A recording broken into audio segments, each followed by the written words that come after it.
Back to my dad's channel. Welcome back to my dad's channel. Welcome back to my dad's channel. Good morning, good evening, good afternoon. This is Phoenix 198720 here to bring you my latest episode of my Let's Talk About series. And today we're going to be talking about why older IPs are more pushed than newer IPs. For example, I'm going to use this. Mario.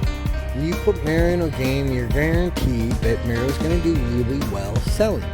But if you put in characters from ARMS, they're not going to sell. Why? They're both Nintendo IPs. It's because Mario is known worldwide versus ARMS, who is a brand new IP that's not really trending. Now you take that over to Halo, guaranteed Master Chef will in Halo will sell games for Xbox. But if you took, I don't know, I'm not really familiar with Xbox, one of their less IPs, guaranteed they're not going to do as well as their big IPs, and that's the same for PlayStation. And that's why the big companies are referring back to let's push older IPs, because they want to sell. Their market on video games, just to develop them, it goes to the roof. So you want to make that money back plus some. So that's why newer IPs get little to no love from their own companies versus their older IPs, which would get a lot more love. Like, for example, you bring in a new, I don't know, Ratchet and Clank or Spyro the Dragon or Crash Bandicoot or Mario, Donkey Kong, Zelda or Halo or Formosa, they're going to sell really well. And they're going to be pushing those IPs that you're going to see one of those IPs come out and people just going to eat them up. They're going to be like, ooh, classics. Well, a lot of younger gamers are like, stop using old IPs. Let's do something new. Well, when they do something new, it doesn't do as well. Look at Mario Go-Karts. It's sold over 32 million copies.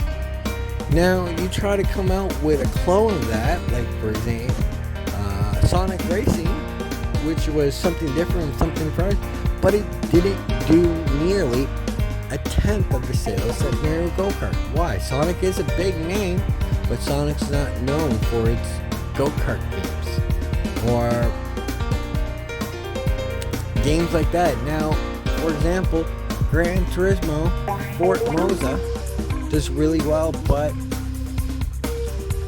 Gear Club or Club Gear, whatever it's Ultimate, doesn't do as well. They're all racing simulators, but they don't, because if you have a PS console or an Xbox console and Formosa and Gran Turismo comes out at the same time as Gear Club Ultimate or Grind, they're not going to do as well as Formosa or Gran Turismo. Now, the quality of Gran Turismo has gone down in a year, but still sells way more than the other simulation racing games besides Formosa. Formosa is probably one of the realistic games, racing simulators out there. And there's a lot of great racing simulators out there, but you talk to an Xbox fan, they're into racing games, they're gonna say Formosa is the best. And you ask them, is there any racing simulator out there? And they're gonna have to really think, because they gravitate, and a lot of people gravitate to familiar IPs and don't really risk it. You're gonna have a lot of people say, you know what, I'm tired of Formosa, I'm tired of Gran Turismo, I'm tired of Mario Go-Kart, and will buy that and won't have as much fun or won't enjoy it as much as they would if they bought the bigger IP names. Now, and that's the same as like if they came out with a Waluigi game for Nintendo, guaranteed it's not going to do as well as you come out with Luigi game. Luigi game will sell more copies because he's more well known than Waluigi, even though Waluigi's been there almost as long as Luigi has. Luigi will overshadow Waluigi. You can have a really great Waluigi game come out, which probably never happened, and be released on the same day that a Luigi game comes out, and guarantee Luigi will do triple the amount of sales within the first month, and will continue to go extremely great, where like a Waluigi will be like, yeah, we're gonna hit 1 million, but Nintendo wants to sell 10 million copies because they need to make their money back, and etc, etc, etc. Where Luigi games will do really well, and then be like, you know what, we're gonna greenlight you to do a sequel. As long as the game does as well as they expected or go above, they're gonna release a sequel.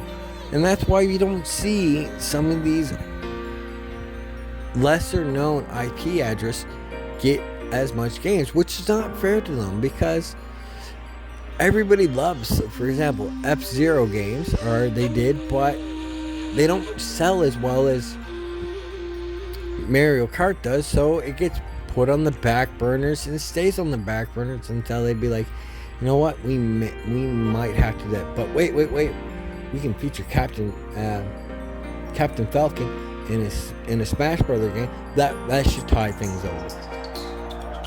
And sometimes it works, and sometimes it just gets people frustrated, like, why can't we have an F-Zero game? It's different than Mario Go-Karts. And reality is, it is, but because it doesn't do as well, they don't develop games that often for the lesser IPs, even though they're their own IPs. I've seen consoles push out games and have the multiple big IPs out there, but you may have a lesser IP that doesn't even hit that console, that waits until 2 or 3 consoles come out. Oh, we're going to release a game. Because it's been what? X amount of years, and I think with GameCube, the last F-Zero game came out, and it did pretty well. Not as great as Mario Go-Kart did, but Nintendo said, you know what? We're going to shelf you. We're going to keep it shelved until we're ready. But we're going to pump out as much Mario games as possible, because that's what people want. They want Mario. They want Halo. They want Donkey Kong. They want Zelda. They want Gran Turismo. They want the Spider-Man game. They want these exclusive big IPs, or the littler IPs. You get no love.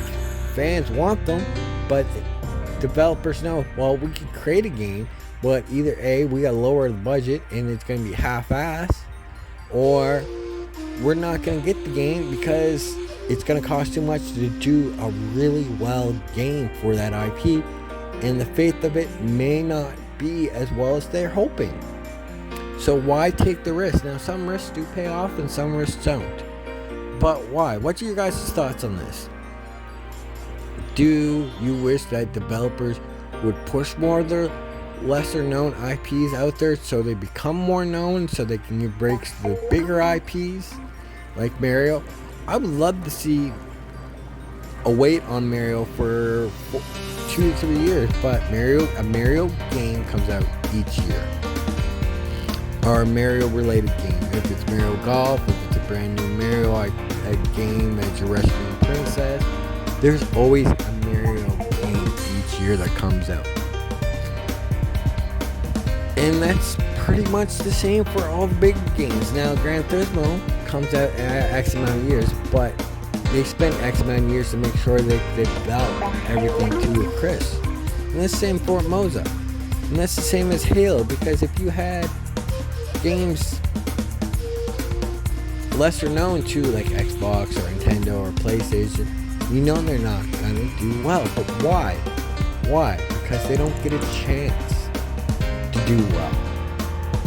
And that's the sad part, is they don't get that chance. So, like I said, drop your comments below on what your thoughts are on this. And when you're dropping that comment, do me a solid, because over 50% of you guys are not subscribed to my channel. So hit that subscribe button, followed by the notification bell, so you can stay up to date with my latest episodes. And this is Phoenix 1987-20 saying, I hope you bid a good farewell. So good morning, good evening, good afternoon. Peace.